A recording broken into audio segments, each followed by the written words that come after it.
guys, welcome back to my channel, and for today's video ay maliligo tayo sa ilog. Katabagan. Nag-stop over muna kami guys kasi kailangan mag-breakfast nitong gwapong nilalang. Pakita yung ang kanyang ulam ay tan-tadan. Ipakita gid marapit gid. Palaka.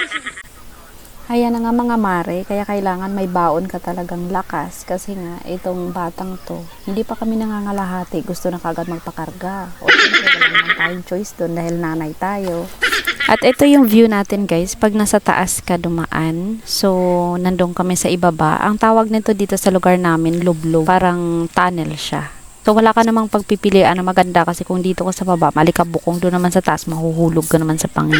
Maaga pa pala kami umalis dito guys kasi alam nyo naman, sobra talagang init. Alam mo yung tipong umiiwas ka nga sa init, pumunta ka naman doon sa sunlight, doon mismo sa sikat ng araw. Ito nga palang adventure namin guys, parang sunbathing po to at saka walkathon kasi puro lakad ginawa namin dito. Kasama ka pala dito guys yung buong pamilya namin, yung nanay ko, tatay ko, ate ko, saka mga pamangkin ko. Kaya napakarami namin. Dito pa kami dumaan sa napakahirap na daanan. Pinahirapan namin talaga yung sarili namin. Venture nga talaga to guys. Subak to sa bata. Ay, datong andang daydan. Watel. Babado karbaw lang bata. Bata. Kapatalo bata ni. Mami!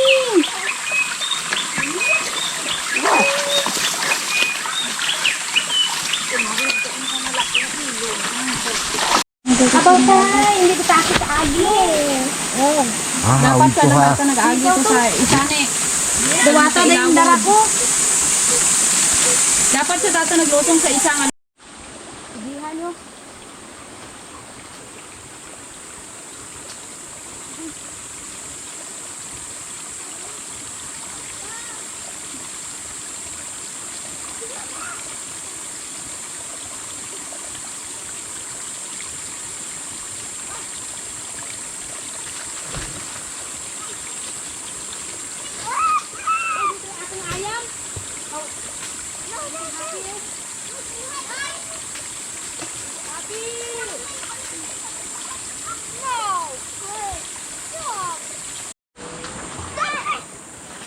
Ate. Happy! Happy!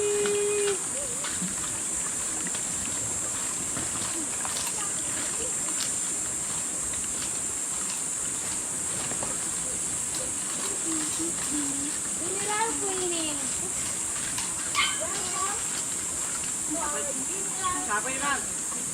Happy!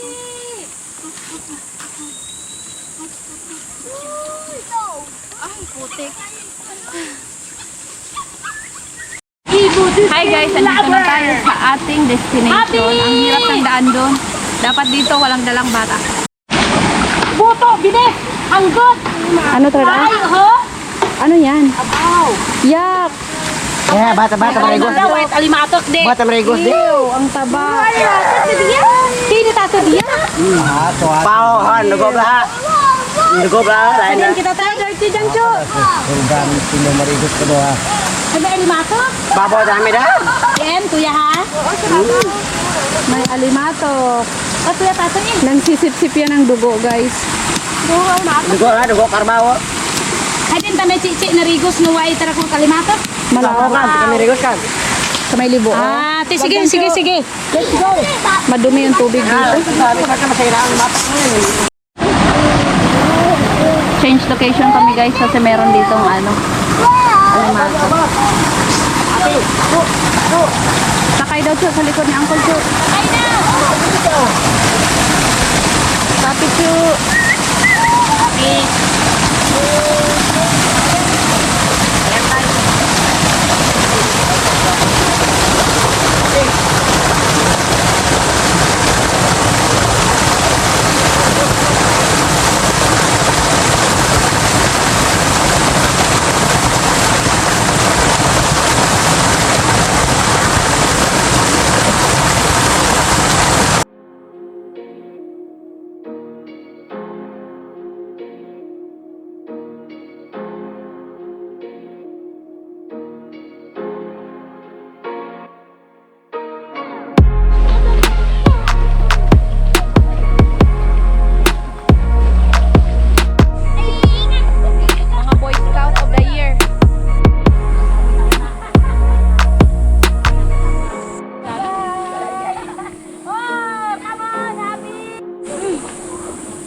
daw yung mangga, sabi ni Chucho.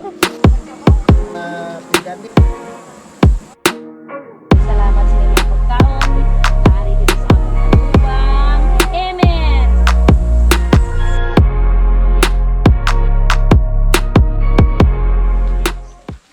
Paakyat na kami guys kasi mangunguha kami ng buko. Iniinita na siya. Sleepy ka na no? Wala tayong dalang duyan. Sleepy na si John Macho. Manguha tayo ng buko kasi sayang may dala kaming gatas.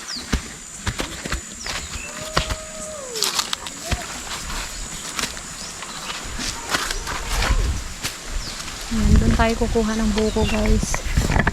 Up there. Ay, ako kagad mo. Oh, siyak mo. Ako na Irel. Irel, ito na. Oo. Ito yung daanan natin. Ano ba lang sura ka? Parang tunnel. Matagal ka nila ka. Sobrang dulas niya kasi ganun talaga pag tag-araw. Pag tag-init pala.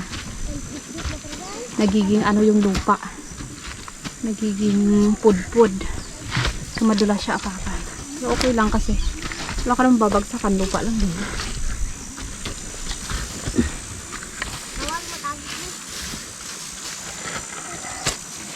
Go through. Madalas kasi kalabaw dito yung dumadaan kaya nagiging ganito. Lumalalim siya. Nagiging tunnel. Ouch! Oh shit! Madalas kayo ni Janacho. Grabe. Nagalikabok. Oh, ang dami ng lupa sa paa ko guys. Una ka na. Grabe, ang dulas.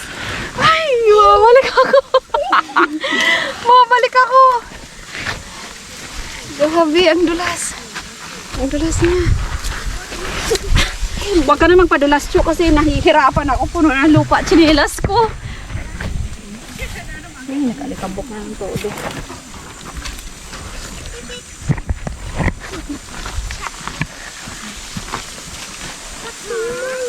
Mami, mami.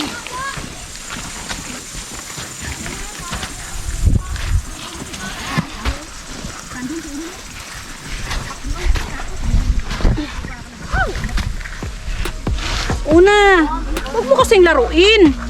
Diretso. Napakainit eh. Alauna ng hapon to guys. Patayin ko na. Yan yung daanan namin. Sobrang dulas, grabe. Tara na.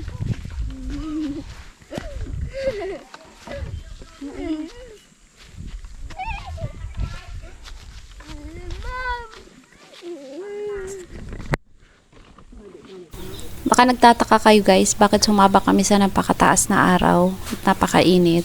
Gawa nung ayaw na ni Matthew, gusto na niya talaga umuwi. Kaya ang hirap sa batang to kasi pagka gusto na niyang umuwi, talagang gusto na niyang umuwi kahit mainit pa. So umakyat na kami, sabi namin manguha kami ng buko dun sa taas. Pero wala naman kasi kaming makuhang ano, yung kulabo lang ba, yung basta yung eksakto lang yun na pang buko juice yun. Mag-aalas 3 na ng hapon guys and pupunta kami doon sa taas sa bahay ng kuya ko kasi doon kami gagawa ng nilupak na saging.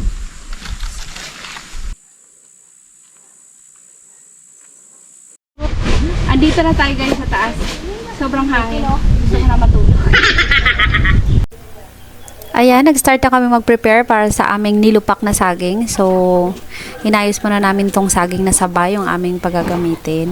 Ipapakulo lang natin siya dyan sa malaking kaldero. Lalagyan lang ng tubig hanggang sa maluto. After nito guys, so babalatan yung mga saging. Tapos, i-mash lang natin siya guys, gamit yung tinatawag dito sa lugar namin na losong. Yung losong pala guys, yung gawa sa kahoy na pwede mo rin gamitan ng palay or kaya mag-mash ka doon ng dahon ng kamote. Kumbaga marami siyang purpose. Yan. Yan yung ginagamit ko. Yan yung lusong. Tapos yung hawak ko naman, halo. Parang hirap, no? Halo. Yan yung tawag sa amin. Yan. Imamash mo lang po yung saging. Tapos lalagyan ng sugar, lalagyan ng coconut. All together, ang sarap po ng lasa niyan. Nung bata pa kami, kahit ganyan lang yung merienda, masaya na kami. Nilupak na saging. O kaya, nilugaw na, kahit ano lang nalugaw, na may lagay lang na asukal, happy na kami sa lola ko pag nagawa niya kami ng ganyan. Yan, bibilugin lang natin to guys hanggang sa maging circle na talaga siya. So yung isang bilog na yan, mabubusog ka. Kung gusto mo talagang kumain ng madami, pwedeng dalawa, pero sobrang busog ka na talaga sa dalawa na yan. Meron siyang coconut. Nagmerienda muna kami bago kami bumalik sa bahay. Ito na yung ating merienda. Binili ko yung mapula kasi marami siya.